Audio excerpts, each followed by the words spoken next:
বাবা আছে ছেলে নাই, বাবা আছে কিন্তু দাদা নাই, দাদা আছে বাবা নাই, এমন মৃত্যু হয় কিনা নাই? কথা বলেন, হয় না? ও চাচা আমার, ও পর্দার মা,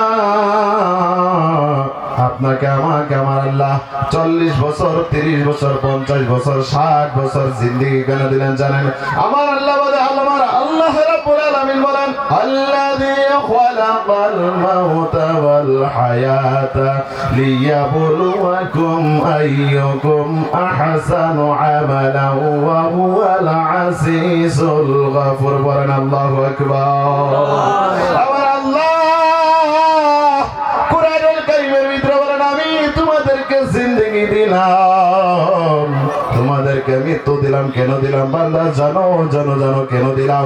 তোমাদেরকে দুনিয়ার জমিনে দিলাম, কেন দিলাম জানো? এই দুনিয়ার যে জন্য দিলাম, তোমরা দুনিয়ায় যায়া কি খারাপ কাজ করো, কি ভালো কাজ করো গো যুবক, আমার আল্লাহ সব দেখার জন্য। আপনি যে গুনাহ করতেছেন আমার আল্লাহ সব জানে, আপনি কি করেন আমার আল্লাহ সব জানে। ও পর্দার মা, দুনিয়ার যদি কেউ না জানে, আপনার স্বামী আপনার গুনার কথা যদি জানতো, আপনাকে কত ঘৃণা করতো গো। ও যুবক, আপনার কথা যদি আপনার বাবা জানতো, আপনার মা জানতো, আপনার স্ত্রী যদি আপনার গুনার কথা জানে গো, কত আপনার উপরে খারাপ পাবে, কত আপনাকে বদনজরে দেখবে, আপনাকে ভালোবাসবে না। আমার আল্লাহ সব জানে গো। তারপরেও কিন্তু আল্লাহ আপনাকে আল্লাহর রহমত থেকে নৈরাশ করে নাই। ও যুবক আমার, ও আমার পর্দার আলোর মা, খাস করে যুবক দেখো এখনো কত ভাবে ঘোরাঘুরি করছে, দিনের বেলা ভালো লাগে না কেন জানেন? আমার আল্লাহর একটা কোরআনের ভিতরে, কোরআনের আয়াত নবীকে বলেছেন, নবী গো, আমার আল্লাহ নবীকে বলেছেন, নবী গো, ফাযাক্কির বিল কুরআনি মাইয়া খাফু ওয়াঈদ। নবী গো, মানুষকে আপনি যেসব উপদেশ দিবেন গো, মানুষকে যেসব আপনি বক্তব্য দিবেন, নসিহত করবেন, দেখবেন আপনি কোরআনের মাধ্যমে করবেন। যাদের ভিতরে ঈমানের পাওয়ার আছে, তারা কোরআনের বয়ান শুনে থাকতে পারবে না গো নবী গো। আপনি কোরআন দিয়ে মানুষকে হেদায়েত করেন নবী গো। যাদের ভিতরে যারা পরিমাণ ঈমান আছে গো, ওই সব মানুষ কোরআনের কথা শুনে উঠাউঠি এবং কোরআনের বাইরে চলতে পারে না। এটা হচ্ছে ঈমানের পরীক্ষা বাবা গো, পর্দার আলোর মা। আমার আল্লাহ নবীকে বলে দিয়েছে, নবী আপনি কোরআন দিয়ে বয়ান করবেন, কোরআন শোনাবেন। যাদের ভিতরে ঈমানের পাওয়ার আছে গো, তাদেরকে তারা ঠিকই হেদায়েত পাবে। এই যে দেখবেন ওয়াজ নসিহত হয়, যদি ভিতরে থাকবে 100 মানুষ, আইরে বাইরে দেখবেন 500 মানুষ থাকে। কারণ কপালে, সবার কপালে হেদায়েত নাই। আছে? আছে কি? দেখবেন ওয়াজ মাহফিলের ভিতরে হাজার হাজার মানুষ, কিন্তু প্যান্ডেলের ভিতরে দেখবেন 100 মানুষ, কিন্তু ওই 100 মানুষই হয়েছে কামিয়াব, আর তারাই হয়েছে সফলতা। ও আমার বাবা, ও আমার যুবক ভাই, আমার পর্দার আলের মা, বুখারীর একটা হাদিস আপনাদেরকে শোনাবো। আমি এখনো আমার বয়ান শুরু করি নাই। ও বাবাজি আমার, বুখারীর ভিতরে আছে একটা হাদিস। আমরা সকলে এইভাবে চিন্তা করি, এখন আমরা ইবাদত করব না, এখন আমরা ওয়াজ নসিহত শুনবো না, আমার মা বোনরা বলে এখন পর্দা করব না গো। আমরা এখনো আমাদের সময় আছে। না বাবা না গো, আপনার কাছে সময় নাই, মা আপনার কাছে সময় নাই, ও বাবা আপনার কাছে সময় নাই, ও যুবক আপনার কাছে সময় নাই। নবী মুহাম্মদ রাসূলুল্লাহ সাল্লাল্লাহু আলাইহি সাল্লাম তিনি হাদিসের ভিতরে বয়ান করেছেন, বান্দার জবান কালের ইবাদত আল্লাহর কাছে বেশি পছন্দ। ও যুবক, কালকে হাসর হবে আপনারা সকলেই জানেন গো। আমার আল্লাহ ওই দিন কাহার হয়ে দাঁড়াবে। এই যে আজকে আসমানের ভিতরে যে আপনারা সূর্যরা দেখতে পারেন গো, এই সূর্যরা মানুষের মাথার উপরে আসবো, এগুলো কথা বানানো কথা না ভাই। একবার আপনি চিন্তা করেন গো, আপনার গুনার কথা আপনি স্মরণ করেন। আপনি বেশি ঘুমাবেন বাবা, পর্দার আলের মা, আপনি দেশন ঘুমাবেন, আপনার গুনার কথা আপনি একলা একলাই চিন্তা করবেন। আপনি কত গুনাহ করলেন কালকে আমাদের দেন। এই যে গুনাহগার বান্দা গুলোকে আমার আল্লাহ আরশের নিচে জায়গা দিবে না, আরশের নিচে জায়গা দিবে না। কেউ কারো চিনবে না, বাবা ছেলেকে চিনবে না গো, আপনার আদরের স্ত্রীটা আপনাকে চিনবে না গো, পর্দার আলের মা গো। আপনার ওই যে দুনিয়ার জমিনে সুন্দর একটা আপনার যে স্বামী ছিল, আদরের স্বামী, আপনার কত মহব্বত কত ভালোবাসত, ওই কিয়ামতের দিন এই যে জমিনকে দেখতে পাচ্ছেন, জমিন, এই জমিনটা তামা হয়ে যাব বাবারা, ও পর্দার আলের মা গো। আসমানটা মানুষের মাথার উপরে আসবে। হাদিসের পরিভাষা আসছে, মাথার মজা গুলো গলে গলে পায়খানা রাস্তা দিয়ে পড়বে, পায়খানা রাস্তা দিয়ে পড়বে, মাথার মজা গুলো নারী বুড়ি করে গলে যাবে, জমিনটা তামা হয়ে যাবে।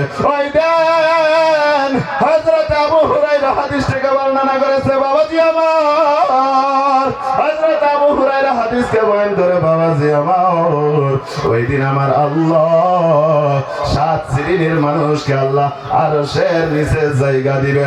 ওর ভিতরে এক শ্রেণী হয়েছে যারা নাকি যৌবন কালে ইবাদত করেছে বাবা আমার, যুবক ভাই আমার পর্দার মা বোনেরা, যারা নাকি যৌবন কালে ইবাদত করবে তাদেরকে আমার আল্লাহ ওই দিন ওই কঠিন শাস্তির থেকে নাজাত দেবেন। সুবহানাল্লাহ, আল্লাহু আকবার, আল্লাহু আকবার। ও বাবাজি আমার, ভালো লাগছে? শোনাবো শোনাবো? ও বাবাজি আমার, জাহান্নামের আগুন সইতে পারবেন না গো। 7 শ্রেণীর ভিতরে আর একটা হয়েছে যারা নাকি শীতের ভিতরে বেশি বেশি আমল করেছে, ঠান্ডা পানি দেওয়া করিয়া আমার আল্লাহকে সাজদা দেয়, ঠান্ডা পানি দেওয়া করে আল্লাহর কাছে গিরগিরায় কান্দা করে, ওই সব শ্রেণীর মানুষকে আমার আল্লাহ আরশের নিচে জায়গা দিব। ও বাবা আমার পর্দার আলের মা, ওই যে দেখেন কত শীত, ঠান্ডার ভিতরে আপনারা যে পাখির মূত্র বসে আসেন, আমার আল্লাহ আপনাদের উপরে রহমতের নজরে তাকিয়েছে বাবাজিরা আমার। এই যে আমরা আজকে মানুষ, আমরা যে মানুষ, আমার আল্লাহ কুরআনুল কারীমের ভিতরে আসছে, ফেরেশতাদেরকে বলল, ফেরেশতারা আমি আমার জমিন আমার নাই বানাইতে চাই, আমার জমিনে আমার খলিফা বানাইতে চাই। ওয়া ইযা ক্বালা রাব্বুকা লিল মালাইকাতি ইন্নী জাইলুন ফিল আরদি খলিফা, খলিফা। এবং এই আয়াতের ব্যাখ্যা হয়েছে হযরত আদমকে আমি বানাইতে চাই, আমার জমিনে মানব জাতিকে আমি বানাইতে চাই। ফেরেশতারা বলল, আল্লাহ মানব জাতি বানানোর প্রয়োজন নাই, তারা দুনিয়ায় জমিনে যায় খুন খারাপি করবে, মারামারি করবে, মানুষের ইবাদত করবে না, তারা তো ইবাদত করবে না মালিক, তোমার ইবাদত করবে না, তোমার ইবাদত করবে না, তাদেরকে বানানোর প্রয়োজন নাই। আমরাই তো তোমার বেশি বেশি করে হামদ সানা বলি।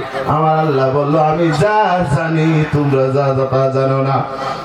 ও বাবাজিরা আমার, তাফসীরের ব্যাখ্যা আছে গো, ইমাম ফখরুদ্দীন রাজি রাহমাতুল্লাহ আলাইহি তিনি বলেছেন, যে নাকি বান্দা কান্দা করে শীতের ভিতরে, যে নাকি আল্লাহকে গিরগিরায় কাঁদে গো,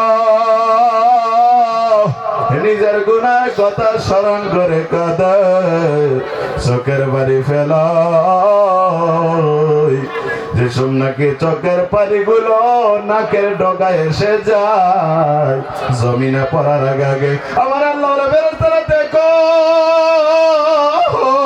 তাকিয়ে দেখো, তাকিয়ে দেখো, আমার বান্দা আমাকে দেখো। দেখে নাই, বান্দা আমাকে দেখে নাই, জাহান্নামকে দেখে নাই গো। নিজের গুনাহের কথা স্মরণ করিয়া কিভাবে কান্দে। তোমরা না মানুষকে বানাইতে মানা করেছিলা, বারণ করেছিলা, দেখো আমার বান্দাগুলো কেমন করে কাঁদে। ফেরেশতারা এই মানুষগুলোর চোখের পানিগুলো জমা করে রাখো, এই মানুষগুলোর চোখের পানিগুলো জমা করে রাখো। ফেরেশতারা এই বান্দাগুলোর গুনাহগুলো মাফ করে দাও, এই বান্দাগুলোর আমল জান্নাতি হিসাবে লেখো। বলেন সুবহানাল্লাহ। ও বাবাজি আমার, কার জীবনে গুনাহ নাই, কার জীবনে ভুল নাই? ও আমার পর্দার আলের মা, কার জীবনে গুনাহ নাই, কার ভুল নাই? আমি আপনাদেরকে কোরআন থেকে কিছু কথা শোনাবো গো। আমার আল্লাহ রাব্বুল আলামিন বলেন, ওয়া আলা সালাসাতিল্লাযিনা খুলিবু। আমার ওয়াজের পরিবেশ এখন শুরু হতে যাচ্ছে। বাবাজিরা আপনারা একটা উঠাউটি করবেন না, উঠাউটি করবেন বাবাজিরা, আপনারা একটা উঠাউটি করবেন না। আমার আল্লাহর তো অর্ডার, ফাযাক্কির বিল কুরআন মান ইয়াখাফু ওয়াঈদ। যাদের ভিতরে ঈমান নাই, দুর্বলতা, তারা তো ঠিকই উঠবে। নবী গো, আপনার মতো আপনি কাজ চালায় যান, দেখবেন ওয়াজ করলে কত মানুষ উঠাউঠি করে।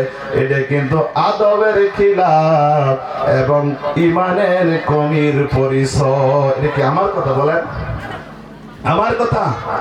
কে বলেছে? কে বলেছে? বলেন, কথা বলেন। আল্লাহ বলেছে। কোরআনের মাহফিল থেকে উঠার সিস্টেম, এটা ঈমানদারের পরিচয়, এটা ঈমানের পরিচয় না। ও বাবাজি আমার,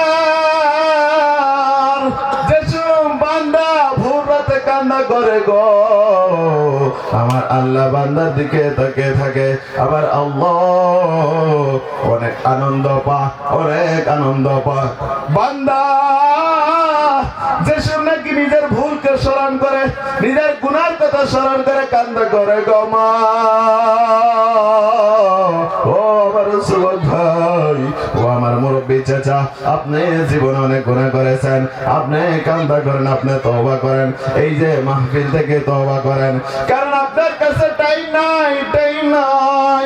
আপনার বাড়িতে যে একটা ঘড়ি আছে গো, ওই ঘড়ি 1 মিনিট পরে পরে, 1 ঘন্টা পরে পরে একটা করে বেল দেয়, একটা করে বেল দেয়। কি বোঝায় জানো গো যুবক? তোমার জীবন থেকে 1 ঘন্টা চলে গেল। ও আমার বাবা, পর্দার আলের মা গো, আপনার জীবন থেকে 1 ঘন্টা চলে গেলে চলে গেল। এই ঘন্টা মানে 1 সপ্তাহ চলে গেল, মাস চলে গেল, বছর চলে গেল, আপনি টের পাইলেন না। এখানে আপনি একবার চিন্তা করেন, বসে বসে জিনাদেরকে এই যে দাড়ি পেকে গেছে, আপনার মনে হয় কয়দিন আগে আপনি এই দুনিয়াতে এসেছেন? এখন চিন্তা করে দেখেন, 60 বছর চলে গেছে, আপনি কিছুই করতে পারেন নাই। এই দুনিয়াটা কিন্তু আল্লাহ দেখভাল এবং আপনার আমল দেখার জন্য আপনাকে দিয়েছে। এখনো সময় আছে বাবা গো। বুখারীর হাদিস, বান্দার কোন টাইমের তওবা আমার আল্লাহ কবুল করবে না? বাদাল গরগরা, এখন মৃত্যুর সিমটম এসে যায়। অনেক মানুষ দেখবেন বাবাজি আমার, অনেক মানুষ মৃত্যুর টাইমে পায়খানা করে গো। আপনাদের চাচা দেখবেন, আপনার বাবা দেখবেন মৃত্যুর টাইমে কত চেষ্টা করে, কথা বলতে পারে না গো। কত মানুষ পায়খানা করে দেয়, কত মানুষ পেশাব করে দেয়, কত মানুষ আঙ্গুলকে কামড়িয়ে ছিঁড়ে ফেলে। যুবক, ও পর্দার আলের মা, হাদিসের পরিবেশে আসছে গো, ওই টাইমে বান্দা তওবা পড়তে চায়, পারে না, পারে না, পারে না। হাদিসের পরিবেশে আছে, বান্দা 1000 করার চেষ্টা করলেও ওই টাইমে আমার আল্লাহ ওই ক্ষমতা থুবে না। আরেকটা সময় যেদিন এই যে পশ্চিম থেকে বেলা উঠবে গো, ওই দিন আপনি যদি 1000 বার তওবা করেন, আল্লাহর কাছে গিরগিরায় কান্দা করেন, ওই দিন আপনার তওবা আমার আল্লাহ শুনবে না। আমি সংক্ষেপে আপনাদেরকে দুইটা কথা বলবো। ফেরাউন আর কারুনের কথা। ফেরাউনের কথা, আপনারা ফেরাউনকে চিনেন? চিনেন? ফেরাউনের কথা শুনেন নাই? ওই যে আসিয়াকে কষ্ট দিয়েছে, শুনেন নাই মুরব্বীরা? এই যে ফেরাউন নবীকে কষ্ট দেয়, মুসা নবীকে কষ্ট দেয়। মুসা নবীকে কত কষ্ট দিয়েছে, মুসা নবী কত কষ্ট দিয়েছেন আপনারা জানেন। ওই যে লোহিত সাগর, অনেক অনেক বর্ণনা আছে, সাগরের ভিতরে দিয়ে মুসাকে আমার আল্লাহ বলল, মুসা তুমি চলে যাও, তুমি চলে যাও।